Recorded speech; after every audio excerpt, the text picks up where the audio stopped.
irmãos, hoje nós vamos falar de um tema bastante pertinente. Muitas pessoas escrevem para mim apresentando sonhos, né? Alguns até mesmo falando sobre seus pesadelos. Será que esse pesadelo são os demônios que estão introduzindo essas imagens na sua mente? Às vezes você tem um sonho que é tão vívido, que ele parece tão real, que a gente fica pensando, será que ele não foi real? Será que aquilo realmente não aconteceu e eu estou tendo uma pálida lembrança daquele acontecimento e eu achei que foi um sonho e não foi? Né? Será que meu espírito saiu? Será que eu fui levado em desdobramento a algum lugar? O que aconteceu? Muitas pessoas questionam isso. Então nós vamos hoje falar de pesadelos, o Vale das Sombras. Pesadelo, Vale das Sombras. A Bíblia fala que existe um local das trevas, existe um local de habitação das trevas, como se fosse a dimensão espiritual onde as trevas são localizadas, né? Jó capítulo 38, verso 19 diz assim: onde está o caminho da morada da luz? E quanto às trevas, onde é o seu lugar? Então aqui é uma distinção, morada da luz e trevas, né? Então existem locais diferentes para essa habitação, ou seja, patamares dimensionais diferentes, né? Efésios 6,12 também vai falar sobre uma coisa interessante. Porque a nossa luta não é contra sangue e carne, e sim contra principados, potestades, contra os dominadores desse mundo tenebroso, contra as forças espirituais do mal nas regiões celestes no plural, forças espirituais do mal que estão nas regiões, nas camadas celestes, né? Lembra do céu que a gente já falou em outro vídeo? O paraíso está no terceiro céu, mas será que uma dessas dimensões não estaria essa região tenebrosa, né? E o Salmo 23,4 também vai nos falar mais coisas. Ainda que eu andasse pelo vale da sombra e da morte. O que é esse vale da sombra e da morte, né? Não temerei mal algum, porque tu estás comigo, né? Então, o que é vale da sombra e da morte? Trevas, mundo tenebroso, né? Regiões espirituais da maldade. Será que isso, de certa forma, influencia o nosso sonho? Lembrando que o nosso cérebro é uma grande usina elétrica, né? Então já aconteceu de você estar pensando numa música e de repente você liga o rádio e aquela música está tocando.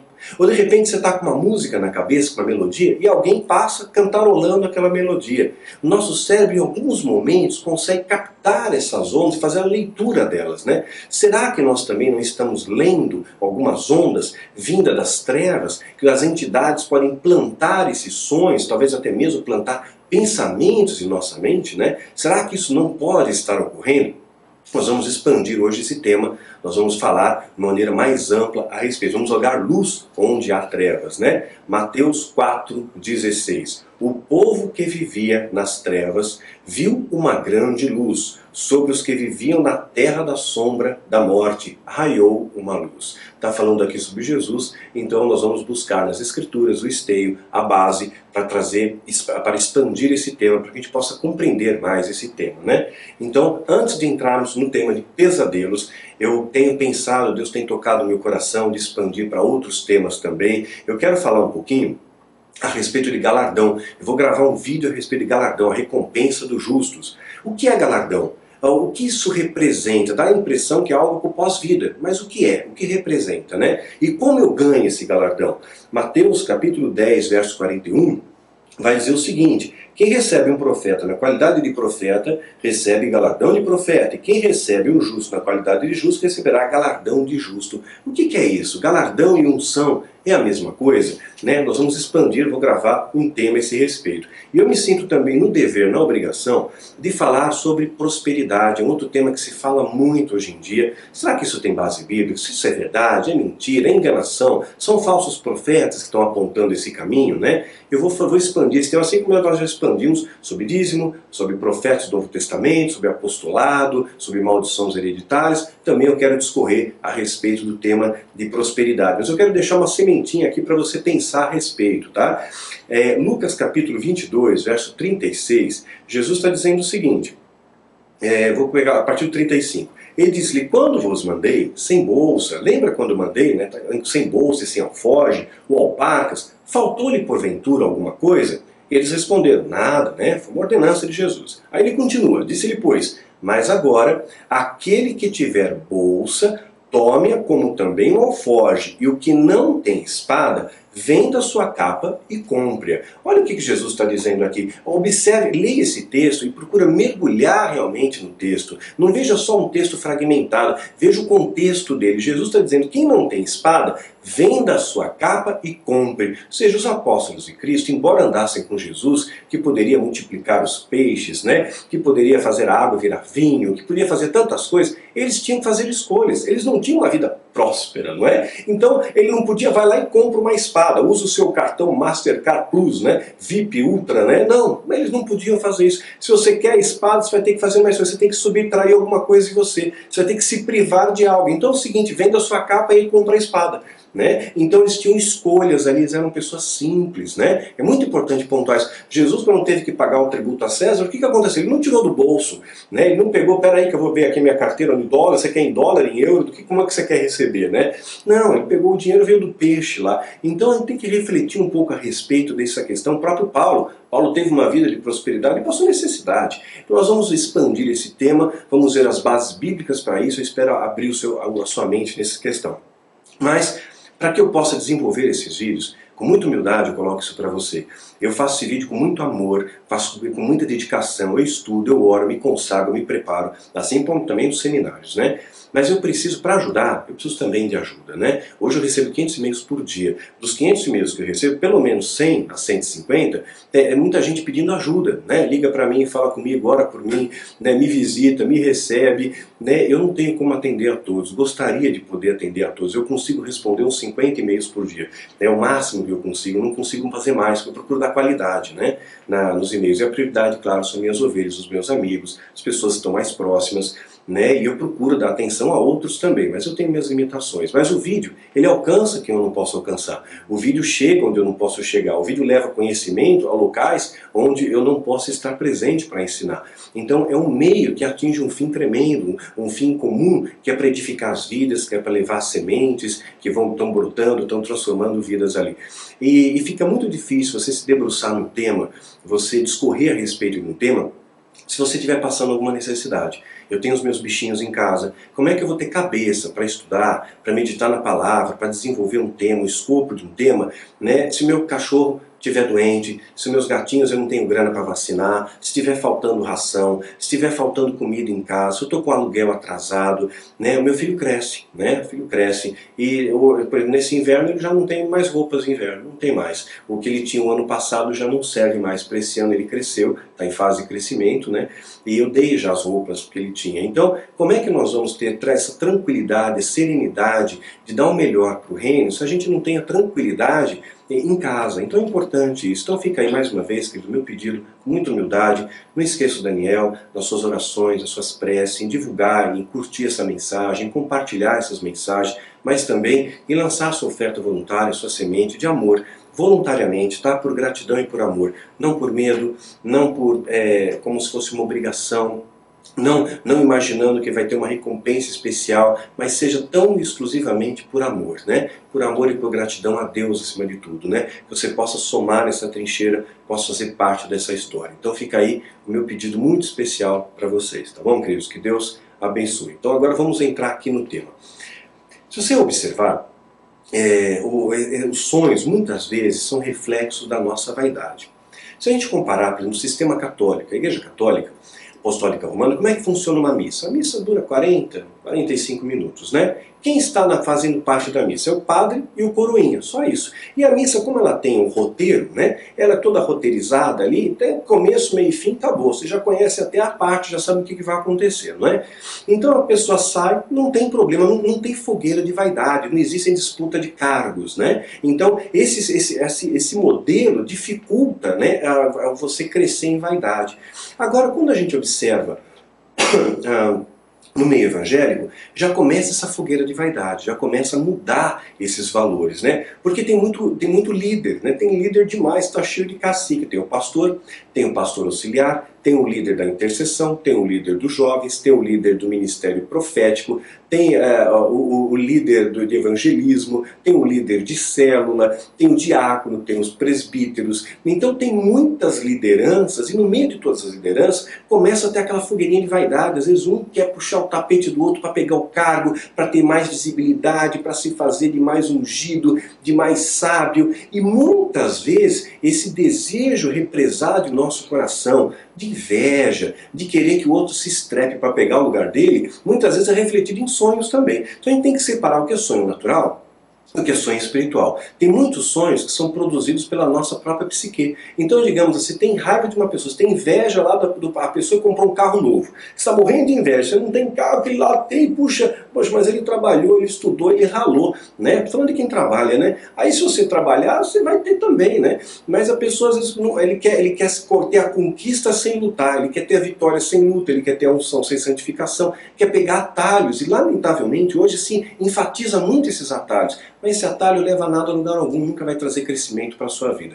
Então o que acontece? A pessoa fica com inveja, aí ele sonha. Sonha, vai lá, e olha, eu tive um sonho, e Deus mostrou que você bateu o carro, pegou fogo no carro, só desgraça, né? Só desgraça. Na verdade, aquilo é uma influência da própria psique, daquela pessoa que está invejando, né? Não é um sonho profético, né? Mas sempre tem desgraça agregada ali. Eu vejo muitos sonhos sempre pautados. Raramente alguém diz que teve um sonho com o Daniel, e diz, ó, Daniel, eu sonhei que tinha um anjo do seu lado, que Deus estava te protegendo, está preparando uma casa própria para você, eu moro de aluguel, né? Está preparando uma casa própria para você, que Deus está abrindo janelas, né?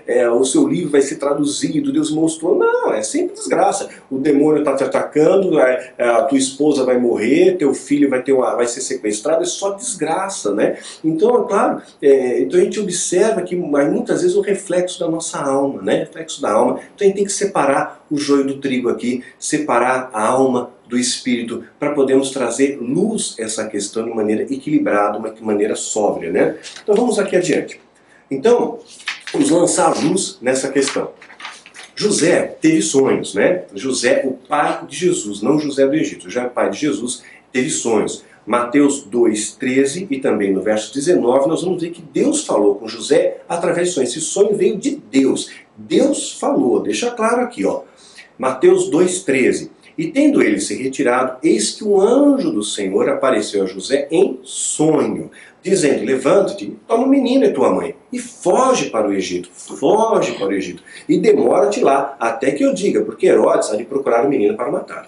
Então Herodes, que anteriormente tinha dito para os magos, olha, me diz se você achar o menino, me diz quem é, porque eu quero também adorá-lo. Ele mentiu, está cheio de gente à sua volta, dizendo que te adora, que gosta de você e que se tiver oportunidade te mata. Te mata na sua alegria, mata na sua esperança, mata na sua felicidade, porque tem inveja de você, ou teme a você. Então cuidado, seja prudente. Jesus não disse para nós sermos prudentes? Seja prudente, seja sábio, né? E que Deus possa dar para você discernimento. E quando chegar esses lobos em pele de cordeiro perto de você, você tenha discernimento e saber, puxa, Senhor, me protege dessa vida, eu não aceito essa palavra de maldição, eu não aceito essa mensagem que está vindo para mim, porque não vem de Deus. Se não traz paz no seu coração, não vem de Deus, né? E aí trouxe paz. Tanto é que José recebeu o sonho e ele obedece, ele não questiona, ele não relativizou. O grande erro nosso, muitas vezes, é relativizar um sonho.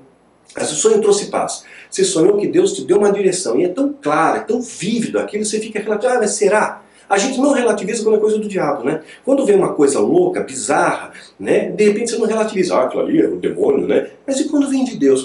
Quando vem de Deus, muita gente relativiza, a gente pondera, mas será? Né? Então não questiona, Deus mandou fazer, você faça, você obedece. É melhor obedecer do que sacrificar. Você só tem a lucrar com isso. E aí depois é o que acontece, vai aparecer em sonho de novo. Mateus 2,19. Morto, porém, Herodes, eis que o anjo do Senhor apareceu num sonho a José no Egito. Então ele tinha fugido para o Egito, que foi, na verdade, o berço da automagia, né? O berço da automagia, foi fugido para o Egito e é lá o esconderijo de Jesus. Ela foi lá o esconderijo de Jesus. E aí o anjo vai lá e diz, olha, cuidado, ele já morreu, então agora pode voltar. E aí ele vai aparecer mais uma vez, dizendo, olha, não, ainda vocês correm perigo, vá para Nazaré. Então Deus falava com José através de sonhos. Deus falava através de sonhos. Nós vamos ver um outro exemplo em José do Egito. que também Deus falava com ele através de sonhos. E muitas pessoas não entendiam, mas ele nunca deixou de acreditar nos sonhos. Não há nada das escrituras sagradas que diga, ou que dê imagem para você pensar ou conjecturar, que José relativizava os sonhos. Ele acreditava naqueles sonhos. Ele talvez não tivesse a compreensão plena deles, mas ele acreditava. Já os seus familiares sentiam uma certa inveja, no sentido assim, incomodados. A luz incomoda as trevas. Ele estava sendo invejado, e por pessoas tão próximas dele, tão próximas. Às vezes o inimigo está muito perto de você. Quem era o inimigo de Davi? Salmo 55, era o que estava perto dele, era o amigo. O amigo íntimo dele era o inimigo dele. Gênesis 37, de 5 a 10. José teve um sonho e contou aos seus irmãos. Por isso o odiaram ainda mais. Só por ele contar o sonho, os irmãos que já odiaram ele, odiaram ainda mais, porque tinham inveja dele. A mesma inveja que estava em Caim entrou agora no coração dos irmãos de José, tão perto dele.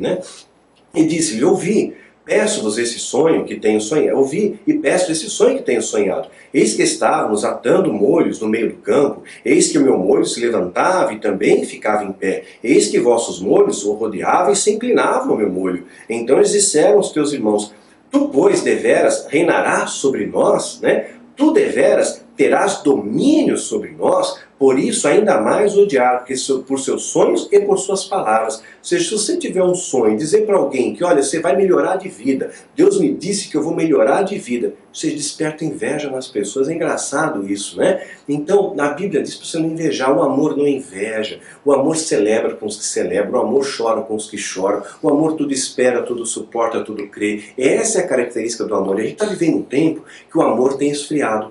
Então a gente tem que exercitar esse amor mais, Em vez de a gente desejar a desgraça do outro, deseja o bem, Se você não está tão bem quanto aquela pessoa, não se preocupa. Deus vai te ajudar, vai te capacitar. O Senhor é teu pastor e nada vai te faltar, Então não anda com inveja, que isso só vai se destruir. Isso é uma pedra que faz com que você não caminhe bem, uma pedra que te faz arrastar pela estrada da vida, pela jornada da fé, E José teve outro sonho, contou aos seus irmãos e disse: eis que tive outro sonho, eis que o sol e a lua e as 11 estrelas se inclinavam a mim. E contando a seu pai e seus irmãos, repreendeu seu pai e disse-lhe: que sonho é esse que tivesse? Porventura veremos eu e a tua mãe e os teus irmãos inclinar-se perante ti na terra? Ninguém entendeu o sonho de José. Todo mundo, ao contrário, se sentiu insultado com aquele sonho. Tanto é que a própria família de José zombava dele. Gênesis 37, 19. Lá vem o sonhador, Zombavam dele como se ele fosse o sonhador. Gente, se Deus colocou um sonho no seu coração, acredita. Acredita no sonho. As pessoas podem zombar de você. Quando Deus colocou no meu coração e escreveu o livro Filho do Fogo, zombaram de mim, zombaram. Acharam que aquilo não ia dar certo, que não ia funcionar. Mas quando o sonho é de Deus, acontece. Não se preocupa que vão falar, vão odiar você, vão te perseguir, vão te caluniar. Mas se Deus deu o sonho vai acontecer. Simples assim, Então José, ele agora acontece toda aquela história que a gente já conhece, é vendido, vai parar no Egito e vai acabar depois, aquela cilada na casa de Potifar, ele vai parar na prisão. Na prisão, Deus continua usando ele vai interpretar os sonhos do copeiro, que será liberto, e vai interpretar o sonho do padeiro, que vai morrer. O copeiro, que é o copeiro mor, José diz para ele: olha, lembra-te de mim quando você chegar diante de Faraó, viu? Lembra-te de mim. E aí o copeiro vai e não lembra mais dele, não lembra. O que acontece? Isso muitas vezes não acontece no nosso meio. Você ajuda a pessoa, você estende a mão, você acolhe, você abraça, você incentiva, e de repente aquela pessoa melhorou um pouquinho, ela esquece de você. A gratidão é zero, É zero. Gente, seja grato a tudo que te fazem, Você sabe aquela gratidão de Davi? Ele tinha uma aliança tão especial com Jonatas, que mesmo depois da morte de Jonatas, ele quer honrar alguém. Sobrou alguém da casa de Saul, eu quero abençoar. E ele vai abençoar Mefibosete, que era filho de Jonatas, neto de Saul. Então isso é gratidão, isso é verdadeira aliança. Então seja grato às pessoas que te ajudaram, não esquece daqueles que te ajudaram no momento de dificuldade. Aí se subiu, estou um pouquinho melhor, se despreza todo mundo, Isso muitas vezes revela caráter, sabia? O caráter da pessoa, aquele negócio, quer conhecer alguém? Dá poder para ela. Isso até nos dias de hoje, e é uma área que eu vigio bastante, para que Deus conserve meu coração humilde, porque o dia que Daniel achar que é alguma coisa, acabou o ministério, Quem faz é ele, a glória é dele, o poder é dele, a honra é dele. Então conserve o seu coração humilde, mas também não tenha orgulho da sua humildade, Cuidado para você não beirar, essa linha muito tênue, para você não cair numa cilada do diabo aí, ter orgulho da sua humildade, né? E aí o que acontece? Então, aí ele vai lembrar ali. Aí o que vai ocorrer? Faraó tem sonhos. Faraó teve sonhos. Aí fica uma pergunta para você. Se Faraó teve sonhos, e Faraó estava no Egito, e Faraó se achava Deus, lembra? O Faraó acreditava que ele era a teofania, a encarnação do próprio Deus. Ele não era um mero representante de Deus na terra, como os reis da Mesopotâmia, como os reis dos Sumérios, os reis babilônios, né, que tinham poderes políticos e sacerdotais, mas eles eram representantes de Deus na terra. Diferente agora do Egito, né? O Egito, o próprio Faraó, é a encarnação dos deuses. Então o Faraó, que era Deus, né, que se julgava Deus, que era o Egito, que é berço da alta magia. Lembra que uma das maiores batalhas narradas na Bíblia aconteceu no Egito, o palco foi o Egito, a ponto de uma vara de madeira se transformar numa serpente, tantas outras manifestações do sobrenatural de Deus ocorreram no Egito. Então, uma influência muito grande que até os dias de hoje a pirâmide, e a gente fala melhor no seminário nível 2, no livro Rastro Oculto, quanta influência que há ali ainda no Egito, né? As linhas de lei, pega um outro vídeo ali, por exemplo, se você assistir o vídeo, tem o verdadeiro mapeamento espiritual, você vai entender que as pirâmides elas estão num ponto do globo terrestre muito específico, muito bem ajustados ali, pautado na sequência de Fibonacci, cruzamento de linhas de lei e uma série de outras coisas aí. Então, exatamente nesse berço que Faraó está ali. E Faraó teve um sonho. Se Faraó teve um sonho, quem deu o sonho para Faraó? Para pensar nisso. Você acha que Deus só fala com os filhos dele? Deus só fala quem tem o Espírito Santo? Deus falou com Faraó, né? Deu um sonho, veio de Deus, porque era um sonho preditivo, era um sonho verdadeiro, era um sonho que de fato ia acontecer. Por que Deus deu esse sonho para Faraó? Gênesis 41, de 15 a 16. E Faraó disse a José, eu tive um sonho, e ninguém há que eu interprete, mas de ti ouvi dizer o quanto ouves o sonho e interpretas. Olha o que José responde. Primeira coisa aqui para sua reflexão. O copeiro só lembrou de José, né? Só lembrou de José porque ele estava numa situação complicada. Faraó estava bravo, estava ameaçando matar todo mundo já, porque ninguém interpretava o sonho. Ele lembrou. Eu conheci um cara na prisão que interpreta sonho. Ou seja, para ganhar prestígio de Faraó, para adular Faraó, ele lembrou por um certo interesse. Tudo bem que aí José passa a ser honrado, estava no plano de Deus isso daí. E José responde a Faraó dizendo, isso não está em mim. Deus trará a resposta de paz a Faraó. Olha o que José fala, ele fala para Faraó que se acha Deus, diz o meu Deus vai trazer a resposta. Ele continuou honrando Deus, ele não titubeou, ele não fez lobby, ele não fez média com Faraó. Então o verdadeiro filho de Deus não faz média ao seu redor. Ah, eu estou diante do grande pai apóstolo, agora tem anjo apóstolo, me falaram, anjo apóstolo, tem uma pessoa aí que se autodenominou arcanjo Miguel, tem pastor sendo ungido rei, diante de tanta bizarrice ali, aí às vezes você fica com aquele receio, eu vou falar o quê? Eu estou diante do grande apóstolo fulano. Gente, se ele está fora da verdade de Deus, então maior é aquele que está em você. Você deve falar e falar em autoridade, sim, sabe? Não se deixe curvar, não se curve a essas coisas de engano, de mentira. O que tem de rolo, vocês já repararam? Pensar um exemplo aqui. Vocês já repararam? Quando o pessoal vai fazer, eu já falei de alguns vídeos que pastores usam de neurolinguística, usam de técnicas de hipnose para enganar o povo, né? Cruza o dedo, aí quem não conseguir descruzar o dedo, que tem a maldição só com a minha oração, isso é técnica de hipnose, é sugestão. Mas vocês repararam, quando ele vai expulsar um demônio, por exemplo, ele segura a cabeça da pessoa, primeiro ele vai encontrar as pessoas mais susceptíveis, né? Ele vai aumentando o tom de voz, assopra no microfone, faz um gesto com a mão, tudo aquilo para orquestrar a multidão que é mais susceptível a ser manipulada, de manipulação de massa. Aí ele pega os mais susceptíveis, chama na frente, ele pega a cabeça do suposto endemoniado e começa a chacoalhar a cabeça da pessoa, chacoalha a cabeça e faz um som. Sai, né? Não é isso? E fazer esse sai, né? É como se fosse uma panela de pressão, né? A pessoa está tendo uma sugestão de uma explosão ali. E chacoalha e solta. A pessoa cai, dá uma tontura na pessoa. Cai. Não é que ela caiu porque o demônio foi embora, ela caiu porque ela ficou tonta, né? Tem muita neurolinguística, não caia nesses profissionais da fé, nessa malha de engano, que Deus continue a me usar para ser um instrumento de Deus nas suas mãos,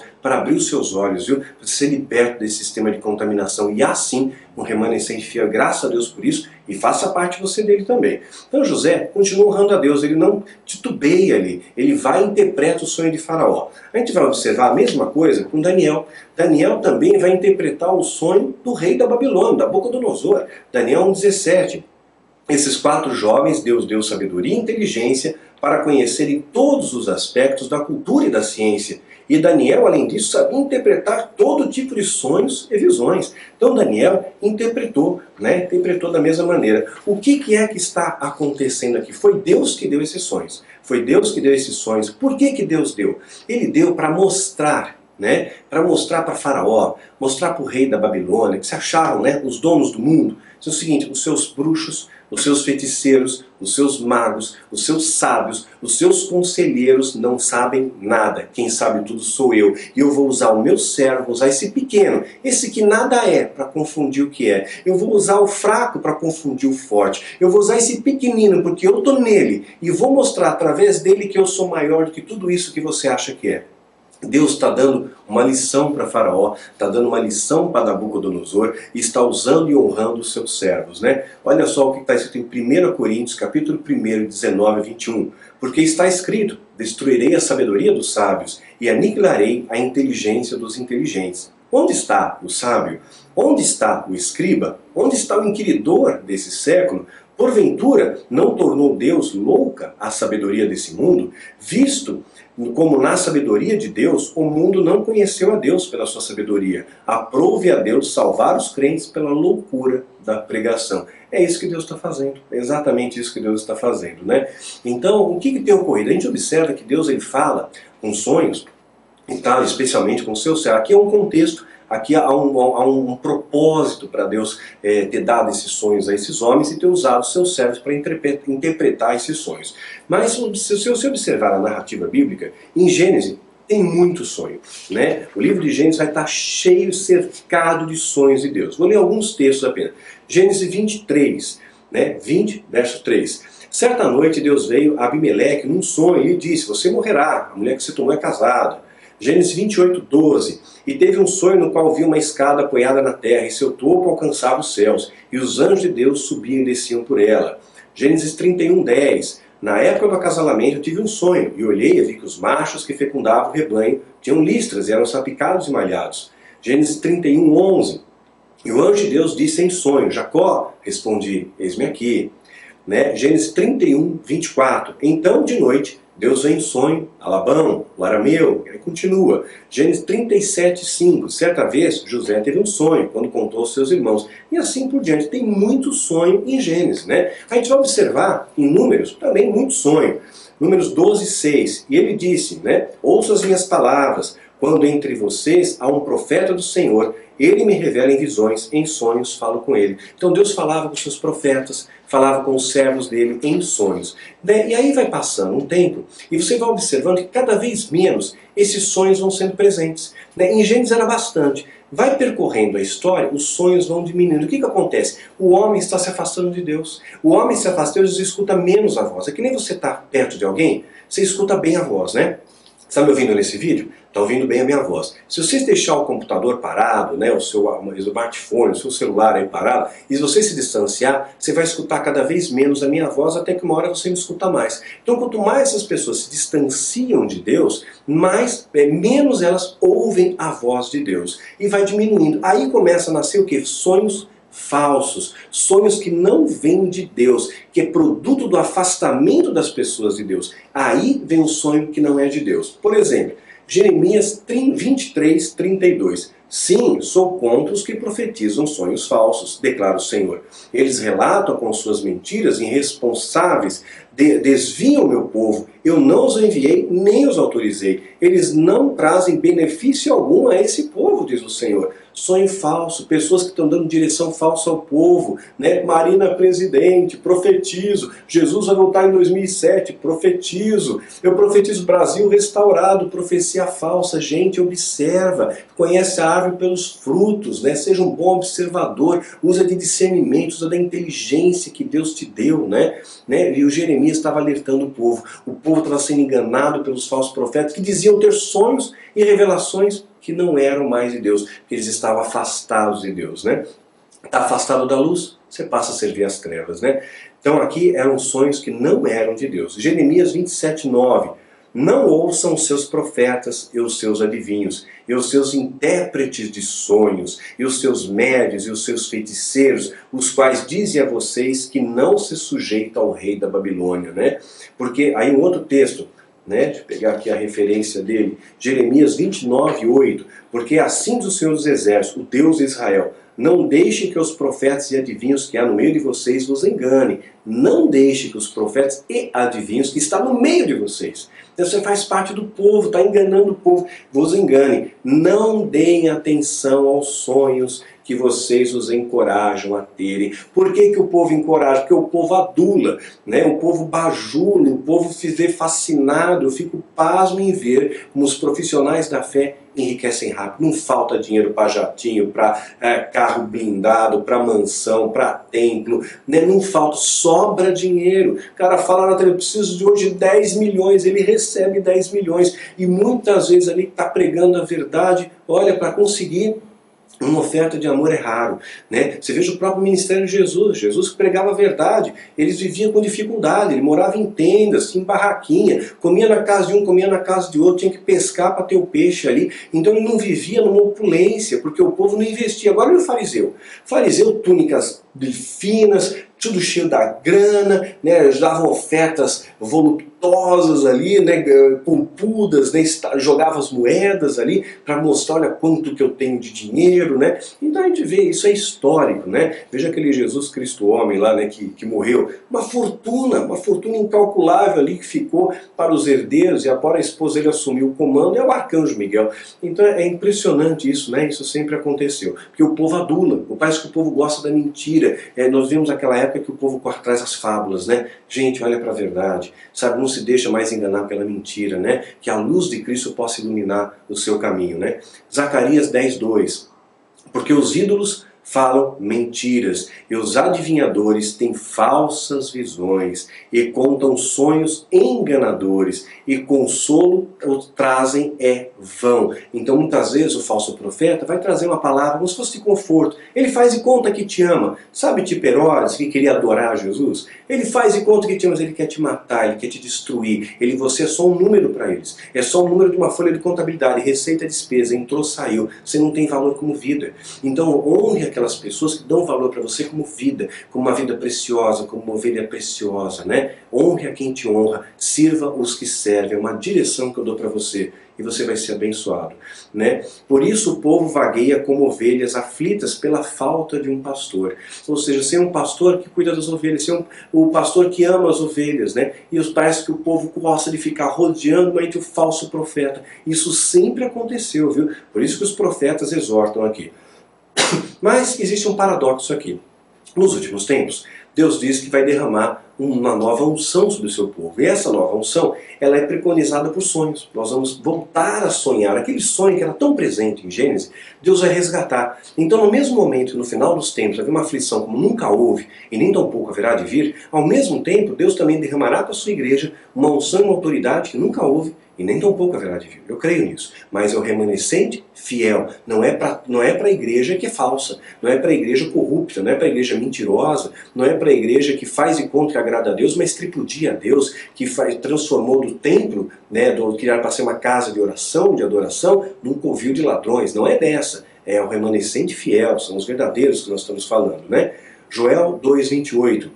E depois disso derramarei o meu espírito sobre todos os povos, e os seus filhos e as suas filhas profetizarão, e os velhos terão sonhos, e os jovens terão visões. Então tudo aquilo que era muito presente no início, Deus vai estar resgatando para nós. Mas como eu vou ser digno de receber esses sonhos, essas visões genuínas que vêm verdadeiramente do trono e do altar de Deus?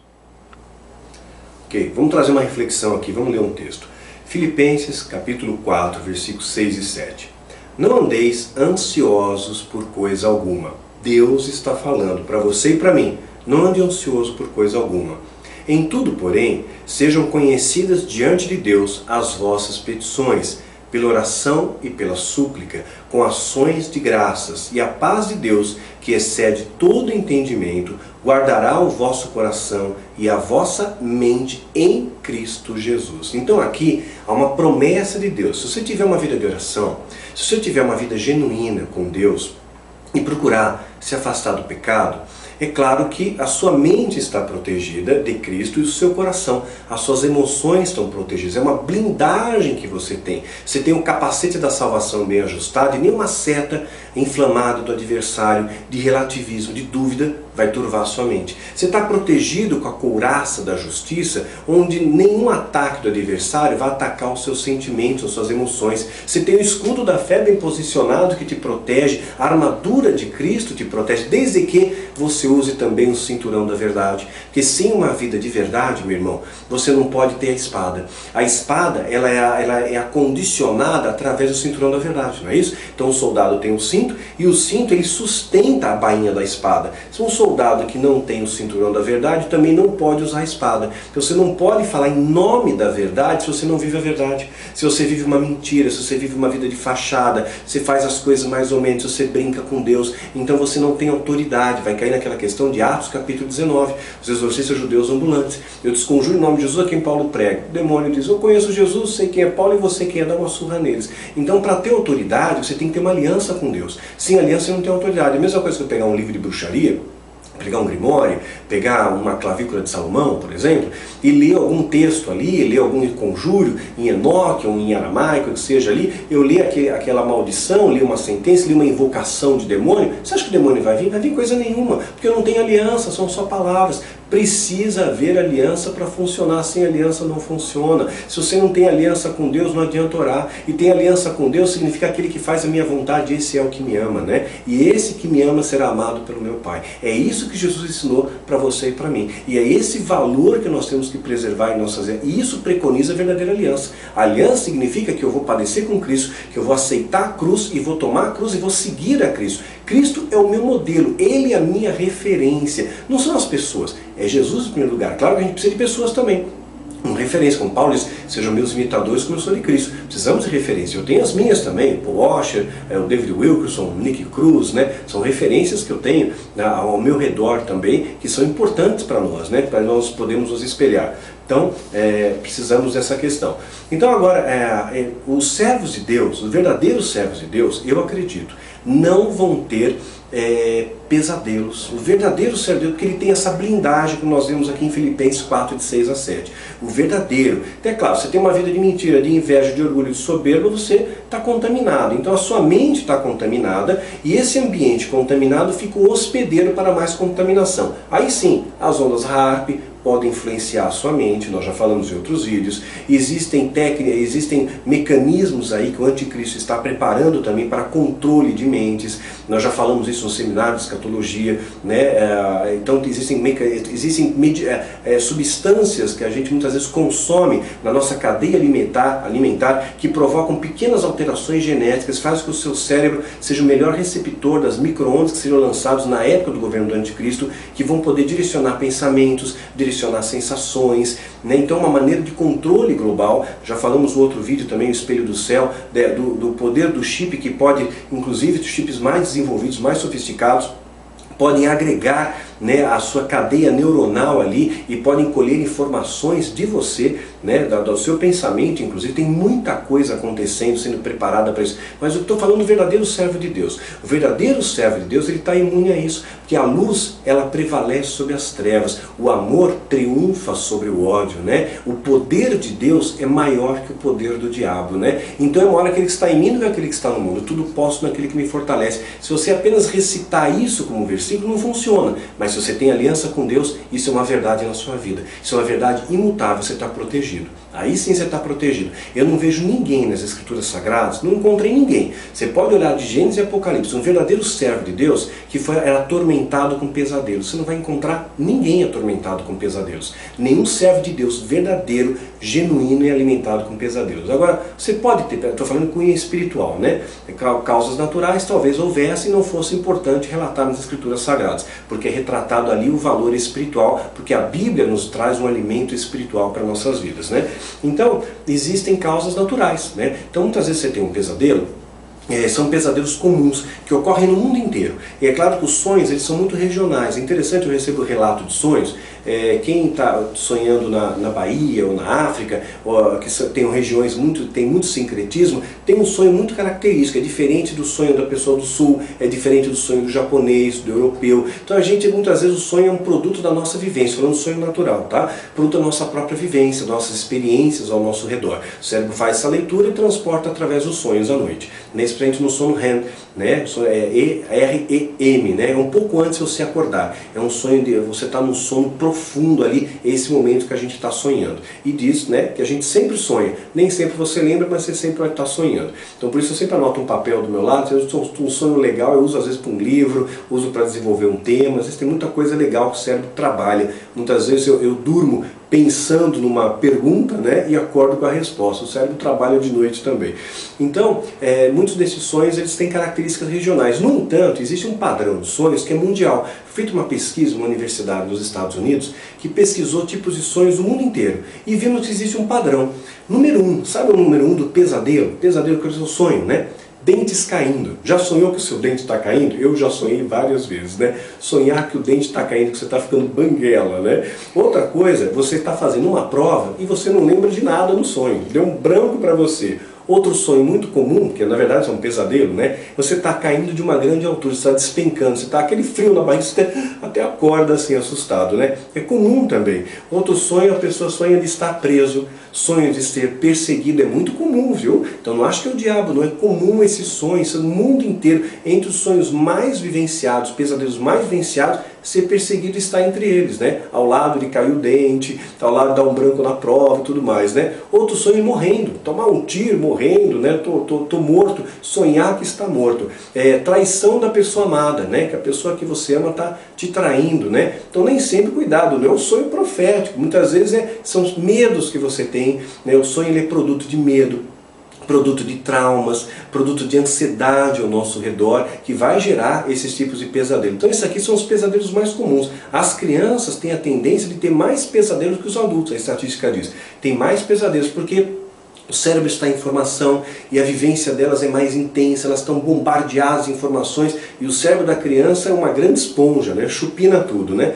Então, puxa vida, então você pode ter pesadelos de causa natural, pode, causa natural pode. Agora de causa espiritual, se você está alinhado com Deus, cheio do Espírito Santo, tem a mente de Cristo, o coração de Cristo, está protegido por Deus, aí não, o diabo não vai tocar a sua vida, o maligno não te toca, é nesse sentido, porque você fez de Deus o seu esconderijo, do Altíssimo a sua habitação, então não vai tocar a sua vida, não caia nessa paranoia, tá bom? Então o que eu posso fazer para evitar ter um pesadelo, né? Pesadelo de causa natural. Jantar leve, se você comer uma feijoada antes de dormir, você vai passar mal, você vai ter um pesadelo. Jantar leve. Se tem ruídos, por exemplo, tem um ar-condicionado funcionando, põe um tampão de ouvido, isso vai facilitar que você durma melhor. Qualquer estímulo externo, seu ouvido continua escutando, né? Mesmo você dormindo. Então esse estímulo pode interferir também no seu sono. Evita café, chá ou estimulantes antes de deitar. Às vezes a pessoa fala, vou tomar um chazinho para me acalmar. Às vezes o chá gera um estímulo e você acaba tendo um pesadelo. Não use equipamentos eletrônicos até 3 horas antes de dormir. Então não fica jogando, não fica mexendo em iPad, internet, até 3 horas antes. Você está acostumado a deitar, sei lá, às 10 horas? Então 7 horas da noite, cessa isso, né? Tem um convívio com a sua família, é muito mais legal você ter um relacionamento pessoal do que virtual. Então eu já coloquei isso como regra na minha casa, sabe? A gente janta junto, a gente tem um momento junto, nosso momento de oração, momento de culto, a gente assiste o Jornal Nacional junto, assiste um filme juntos, né? Temos um relacionamento pessoal, é muito melhor que virtual. Eu vejo pessoas que escrevem para mim que o pai, o filho, o marido e a esposa conversam pelo WhatsApp dentro da própria casa, sabe? O que é isso, né? Então estão mudando aqui, né? O uso de álcool também pode causar pesadelos, né? Então nós não podemos mudar o destino da história, né?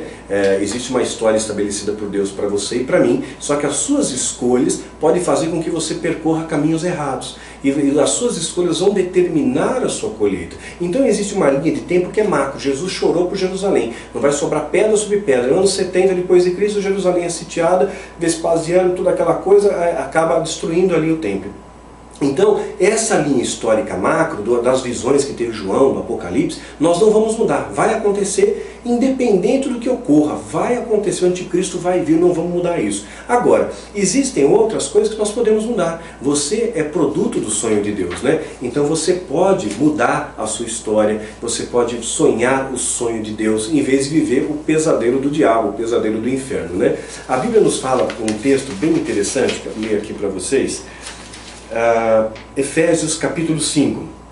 Mas todas essas atitudes, sendo coordenadas, manifestam-se pela luz, pois absolutamente tudo que torna visível diante da luz, tudo torna visível diante da luz. Por isso que foi dito: desperta, ó tu que dormes, levanta-te dentre os mortos, e Cristo resplandecerá sobre a sua pessoa, caminhando em sabedoria. Portanto, estais atentos para que vosso procedimento não seja semelhante aos insensatos, mas andar em sabedoria. Esse andar em sabedoria é uma blindagem que você tem. Salmo 111:10 diz: o temor do Senhor é o princípio da sabedoria. Todos os que cumprem os seus preceitos revelam bom senso, ele será louvado para sempre. Provérbios 3:13. Como é feliz o homem que acha sabedoria, o homem que obtém entendimento. Tiago 1:5. Se algum de vocês tem falta de sabedoria, peça a Deus, que a todos dá livremente de boa vontade, e lhe será concedida. Provérbios 19:20. Ouça conselhos e aceite instruções, e acabará sendo sábios. Então, se você aceita o conselho sábio, se você aceita o conselho prudente, se você aceita instruções, fica aqui o meu conselho para você, querido. Viva o sonho de Deus. Você é produto do sonho de Deus. Deus tem um sonho maravilhoso para a sua vida, tem um projeto lindo para a sua vida. Então, não viva o pesadelo do diabo. Não viva a maldição que o diabo quer que você viva. Não deixe entrar no seu coração palavras negativas, palavras depreciativas. Sabe um barquinho, por menor que ele seja, não entrando água dentro dele, ele não vai afundar. Ele vai continuar flutuando independente da imensidão do oceano. Mas se tiver uma fenda no casco, é uma questão de tempo, o barco afunda. Então não permita que essas palavras negativas, depreciativas, esses sonhos falsos, que às vezes as pessoas podem ter por inveja, você, venham te influenciar, que você seja influenciado pela palavra de Deus. Você é aquilo que a Bíblia diz que você é, não é aquilo que o mundo diz que você é, não é aquilo que o diabo diz que você é, não é aquilo que as pessoas dizem que você é. Diziam que Jesus tinha parte com Beelzebul, não era verdade. Então talvez vão dizer para você algo semelhante também, sabe? Jesus disse que nós seríamos perseguidos, então não permita que essas perseguições turvem o seu coração, te afastem de Cristo, venham a apagar a chama da fé, mas mantenha essa chama, dê manutenção para essa chama, ora, jejua, tenha vida com Deus, mente de Cristo, coração de Cristo, e nunca deixe de vestir a armadura de Deus e ter um compromisso com a verdade. E essa verdade vai te libertar sempre, de todo engano, de todo sofisma. Viva o sonho de Deus que Ele tem para a sua vida em plenitude. É o meu desejo de todo o meu coração, de todo o meu entendimento. Que Deus te abençoe e te guarde.